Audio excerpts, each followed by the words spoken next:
শয়তান তার চক্রান্ত চালিয়ে মানুষকে বিভ্রান্ত করার চেষ্টায় সর্বদা নিয়োজিত আছে। আজকের যুগে না, হযরত নবী আদম আলাইহিস সালাম থেকে শুরু করে কিয়ামত পর্যন্ত শয়তানের এই চক্র চলবে। মহান আল্লাহ এই শয়তানের চক্র থেকে তার প্রিয় বান্দাদেরকে বাঁচানোর জন্যই যুগে যুগে যে মাস্টার, যে ড্রাইভার, যে মানব পরিচালকদেরকে পাঠিয়েছেন তারাই তো নবী। নবীর জমানা যেখানে খতম হয়েছে তারপর থেকে এই দায়িত্ব অর্পিত হয়েছে সমাজের হাক্কানি আলেমদের উপর, আল্লাহওয়ালা আলেমদের উপর, খোদা ভীরু আলেমদের উপর। এটা শুধুমাত্র এই যারাই উঠে মাইকে বক বক করে এদের উপরে নয় বাবা, যেটাকে আমরা সাধারণত ভুল বুঝি। আমরা মনে করি বড় জামা, মাথায় টুপি, মুখে দাড়ি, সঙ্গে আর একটা পাগড়ি থাকলে মনে করি এ বোধহয় আর এক ফেরেশতা। ফলে তার ঢঙে ধাঁচে ভাষায় যাই বলে যাক, সেটাকেই আমরা মনে করি এ মস্ত বড় মৌলানা, মুফতি, মুহাদ্দিস, মুফাসসির, কারি, যুগ উপযোগী, অনল, তেজস্বী, যত রকমের লেজুর লাগানো যায় সব লাগিয়ে দিই। অ্যাকচুয়াল শিক্ষাগত যোগ্যতা আর গুণগত মান বুঝবার মতো আর মাপবার মতো যোগ্যতা আমজনতার নাই। ওই কানে ভালো লেগেছে বাস ওতেই সব রকমের সার্টিফিকেট দিয়ে দেয়। কিন্তু আমাদেরকে মনে রাখতে হবে যে দায়িত্বটা আল্লাহ দিয়েছিলেন নবীদেরকে, আমার রসুলকে দিয়ে আল্লাহ নবুয়তের সিলসিলাকে খতম করে দিয়েছেন, বলেই দিয়েছেন লা নবিয়্যা বা'দি। রসুল বলেছেন আমার পরে কোনো নবী নাই। অন্য হাদিসে এসছে লাউ কানা বা'দি নবিয়্যান লাকানা উমারু নবিয়্যা। সুবহানাল্লাহ বলেন, যদি আমার পরে নবুয়তের দরজা খোলা থাকতো তাহলে আর কেউ না হলেও ওমর আমার পরে নবী হতো। এ থেকে বুঝতে পারা যায় হযরত ওমরের জ্ঞান, গুণ, সততা, তার হকের দৃঢ়তা, এটি নিশ্চিত আল্লাহর কাছে পছন্দনীয়। কিন্তু নবুয়তের দরজা যেহেতু বন্ধ হয়েছে, ফলে ওমরও আর নবী হতে পারেননি। কিন্তু যোগ্যতা আল্লাহ তাকে দিয়েছিলেন। এই জন্য নবী বলেছেন যে লাউ কানা বা'দি নবিয়্যান লাকানা উমারু নবিয়্যা, যদি আমার পরে নবুয়তের দরজা খোলা থাকতো তাহলে নবী হতো কে? ওমর। আমি বোঝাতে চাইছি তাই নবুয়তের দরজাকে আল্লাহ আমার নবীকে দিয়ে বন্ধ করে দিয়েছেন, আর সেই নবীর দেখে যাওয়া দায়িত্ব অর্পিত হয়েছে ওলামা সমাজের উপর। আমার বক্তব্য নয়, এটাও নবী পাকের বক্তব্য। নবী বলেছেন আল উলামা ওয়ারাসাতুল আম্বিয়া, নবীরা হলেন আলেমদের, এই আলেমরা হলেন নবীদের উত্তরাধিকারী। সুবহানাল্লাহ বলেন। ভাই আমরা সস্তায় পাই আর কিন্তু আল্লাহর কাছে ব্যাপারটা মূল্যবান। নবীরা, আলেমরা যখন নবীদের উত্তরাধিকারী, আমরা ব্যাপারটা বুঝবো একটুখানি। ভাই কোনো মানুষ মারা গেলে তার পরিত্যক্ত সম্পত্তির হকদার যারা হয় আমরা তাদেরকে বলি ওয়ারেস। আর এই ওয়ারেস শব্দটা খাস একটি আরবি শব্দ, যার বাংলা মানে হলো উত্তরাধিকারী। কলিমুল্লাহ মারা গেছে, তার আলা আওলাদ রয়েছে, তার রেখে যাওয়া সহায় সম্পত্তি অ্যাসেট যা আছে ওরাই ভাগ পাবে। কথা বুঝছেন? এখন নবীর উত্তরাধিকারী যদি আলেমরা হয় তাহলে এই অর্থে বুঝলে বোঝা যায় নবী পাক যা কিছু অর্থ সহায় সম্পদ সামান রেখে গেছেন এই ভাগগুলো আলেমরা পাবে। কারা পাবে? তো নবী ইন্তেকাল করেছেন 1400 বছর আগে, ঠিক? তা নবীর সেই রেখে যাওয়া সম্পদের ভাগ দেশের আলেমরা তো 4 আনাও পাইনি। পেয়েছে কি? আরে বাবা, নবী মারা গেছেন, নবী ইন্তেকাল করেছেন আর মারা গেছেন, যেটাই বলেন। নবীর ঘরে খুঁজে পাওয়া গেছে একটা পানির মশক, একটা আটা ভাঙার গম ভাঙার জাঁতা, একটা জন পড়া যুদ্ধের পোশাক, মোটা তলোয়ার। এই হলো ঘরের সম্পদ। আর বাইরের সম্পদ হলো ফাদাক নামক একটি খেজুর বাগান। কি বলেছি কথা বলে? আমরা সব ঘরের লোক, পাড়ার লোক, সমাজের লোক। কথা বলে, কথা প্রেমের লোক, শুধু শুনবেন, কথা ভুলিয়ে যাবেন। ঘরে কি পাওয়া গেছে? পানির মশক, কলসি, যারে বললে সহজে বোঝা যায়। আর পাওয়া গেছে গম ভাঙা জাঁতা। এই ইউটিউবার কসকস করো না ভাই, যা করবে একবার করে চুপচাপ বসতে হবে।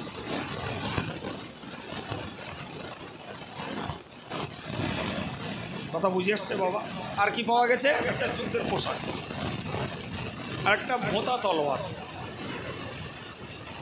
এই নবীর ঘরের প্রাপ্ত সম্পদ। আর বাইরে পাওয়া গেছে খয়বার নামক জায়গায় ফাদাক নামক একটি বাগান। বোঝা গেল? আচ্ছা বলেন তো, রসুলের এই সম্পত্তি কজন আর দেবে? বলেন বলেন, কি ভাগ হওয়ার মতন জিনিস? আর ওই যে বাগানটা রয়েছে, ওই বাগানটাও রাসূলুল্লাহ সহিহ বুখারীর একটি বর্ণনা এসেছে, রাসূল বলেছেন, মা নুরিসু সাদাকা। ঠিক, আমি কাউকে ওয়ারিস বানিয়ে না, উত্তরাধিকারী বানাই না, তবে যা সম্পদ আছে সবগুলো দান।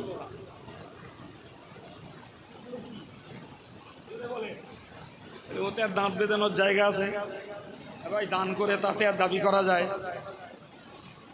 জায়গা বাবা, দান করে আর দাবি করা? আপনি শুনলে স্তম্ভিত হয়ে যাবেন, শুনলে স্তম্ভিত হয়ে যাবেন। রসুলের ইন্তেকালের বাদে হযরত আবু বকর সিদ্দিক যখন খলিফা হলেন, তো একদিকে হযরত আব্বাস আর একদিকে হযরত আলী, দুজনে যে দাবি করলেন যে রসুলের সম্পত্তির ভাগ আমাদের দেওয়া হোক, আমরা তার ওয়ারিস।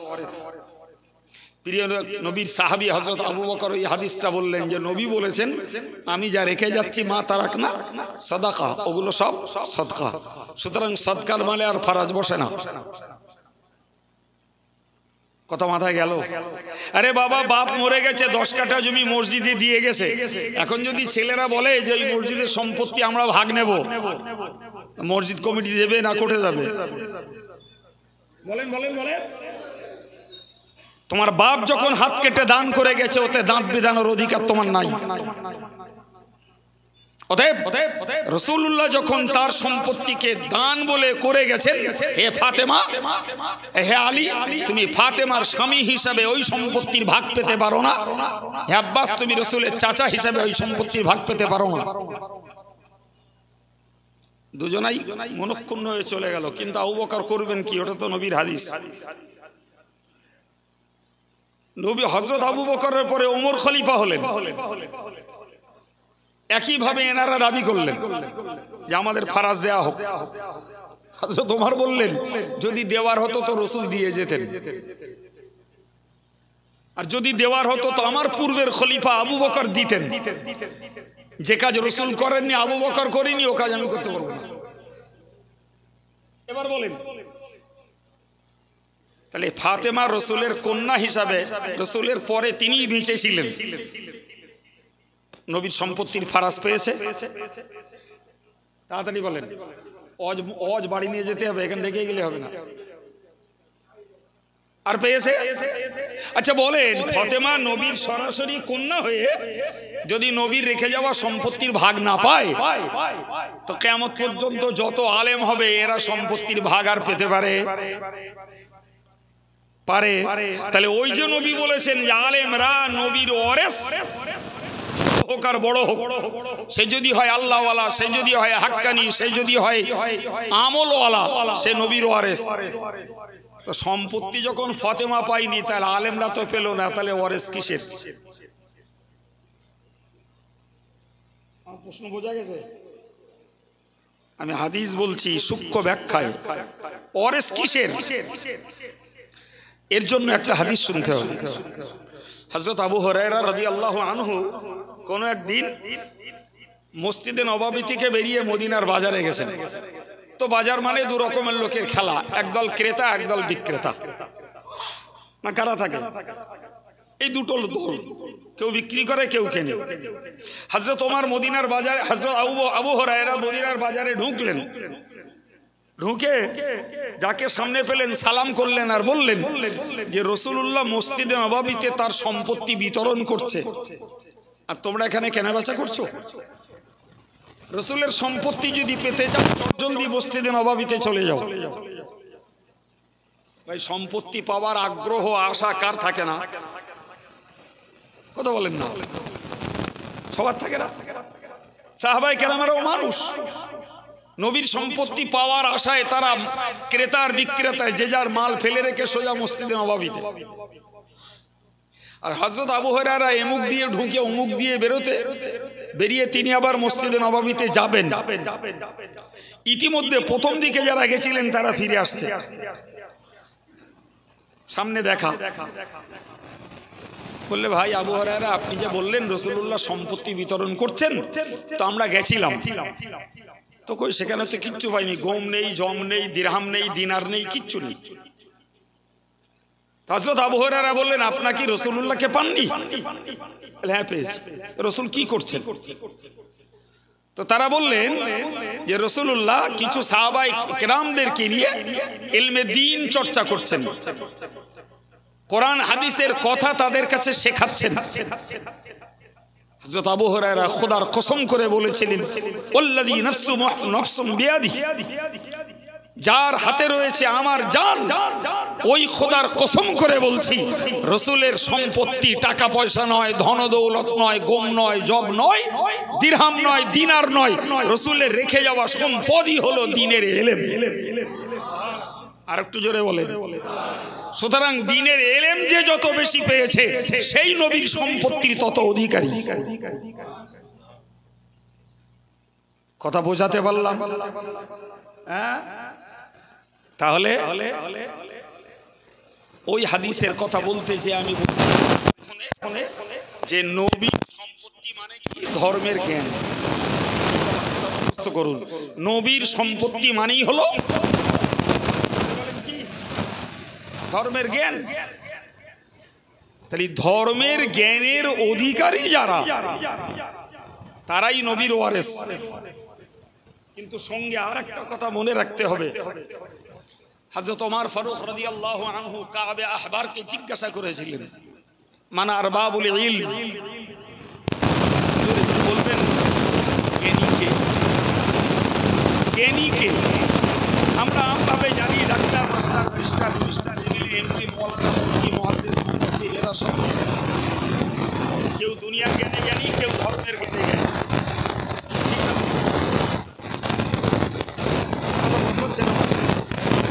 বুঝতে পারলে আমার ব্রেন ঘামানো সার্থক, না বুঝলে আপনাদের সময় ব্যয়, আমারও কষ্ট। এই সবাইকে জ্ঞানী বলি। হযরত ওমর এই জটটাকে ছাড়ানোর জন্য তিনি বললেন যে জ্ঞানীকে, বিখ্যাত ঐতিহাসিক পণ্ডিত, তিনি তার জবাবে বললেন, আল্লাযীনা ইয়ামালুনা বিমা ইয়ালামুন।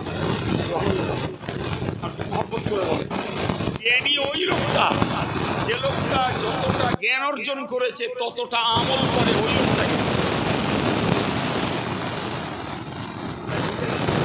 উদাহরণ দিয়ে ঢুকবো, এমপি সাহেব অনেক জ্ঞানী মানুষ, যেখানকারই হোক, কিন্তু তিনি তার জ্ঞানের বিপরীত পথে চলেন। দুনিয়াবাসী তাকে জ্ঞানী বললেও আল্লাহর কাছে তিনি জ্ঞানী নন। ডাক্তারবাবু অনেক জ্ঞানী মানুষ, তিনি সমাজসেবক, রোগীর চিকিৎসক, জি, কিন্তু ধর্ম আচরণ করেন না। তিনি দুনিয়ার দৃষ্টি দৃষ্টিতে জ্ঞানী হলেও আল্লাহর কাছে তিনি জ্ঞানী নন। ব্যারিস্টার অনেক জ্ঞানী মানুষ, কিন্তু তিনি ওকালতির কাজ করেন, তার জন্য দুনিয়া থেকে শিক্ষিত জ্ঞানী বুদ্ধিজীবী বলে, কিন্তু তার কাছে কোরআন হাদিসের আমল নাই, ফলে আল্লাহর কাছে তিনি জ্ঞানী নন।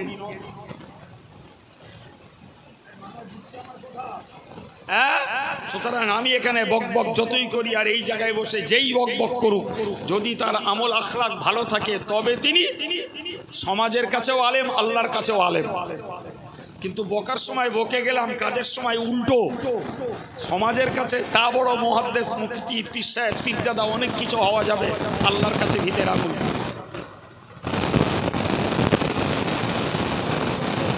কি কথা বলতে বলতে এত দূর এসছি, আমি খেয়ে হারাইনি, সংযোগ হারাইনি।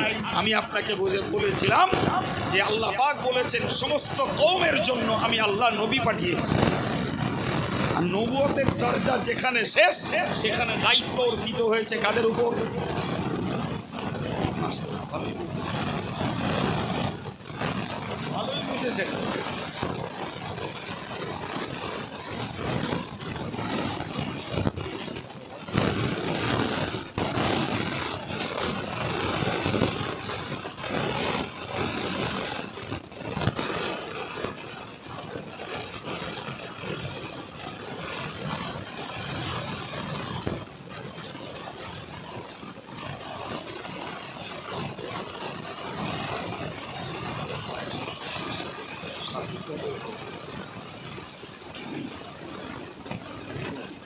যাই হোক,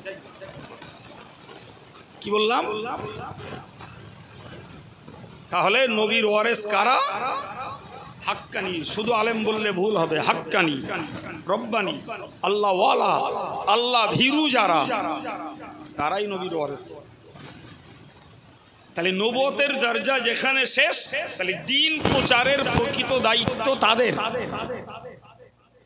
কথা মাথায় ঢুকেছে কি? হ্যাঁ, আমাদের দেশাচার এখন হয়ে দাঁড়িয়েছে, জি, কানে ভালো লাগলেই তার জিন্দাবাদ দিয়ে তুলে দিলাম, প্রয়োজনে শিল্পী এনে হাজির করলাম, মেয়ে মরদ একাকার হয়ে গেল, বিশাল কিছু করে ফেলেছি, ব্যাস। পরের কথা, তাহলে নবীদের রেখে যাওয়া দায়িত্ব হাক্কানি, রব্বানি, আল্লাহ ওয়ালা আলেমেরা পালন করবে, এটাই নির্ধারিত রসুল থেকে। ও নির্ধারিত মৌলানা আশরাফের নয়, হাফেজ আরিজুলের নয়, আব্দুল কাইয়ুমের নয়, ও নির্ধারণ আল্লাহর, ও নির্ধারণ রসুলুল্লাহর। কথা খেয়াল থাকবে বাবা। এবার বুঝুন, আমি আরেকটি কোরআনের আয়াত বলছি। কোরআন শরীফে আল্লাহ বলেছেন, ওয়া ইম মিন উম্মাতিন ইল্লা খালা ফিহা নাযীর। এমন কোন সম্প্রদায় পৃথিবীতে নেই যাদের মাঝে আমি পরকালের ভয় দেখানোর জন্য, আমি আল্লাহর ভয় দেখানোর লোক পাঠাইনি। সুবহানাল্লাহ। তার মানে প্রত্যেকটা জাতির জন্য, সম্প্রদায়ের জন্য, অঞ্চলের জন্য, বংশের জন্য, গোত্রের জন্য, এলাকার জন্য আল্লাহ পাটে পাটে নবী পাঠিয়েছে, যাতে ওই লোকগুলো ভুল পথে না যায়, মিসগাইডেড না হয়, ওরা যাতে ভ্রান্ত পথে না চলে, তাই নবীদেরকে দিয়ে তাদের সঠিক রাস্তাটা দেখিয়েছেন। কথা ক্লিয়ার ভাই? এরপরেও নবীকে উপেক্ষা করে কত মানুষ বিভ্রান্তির পথে চলেছে, কত মানুষ।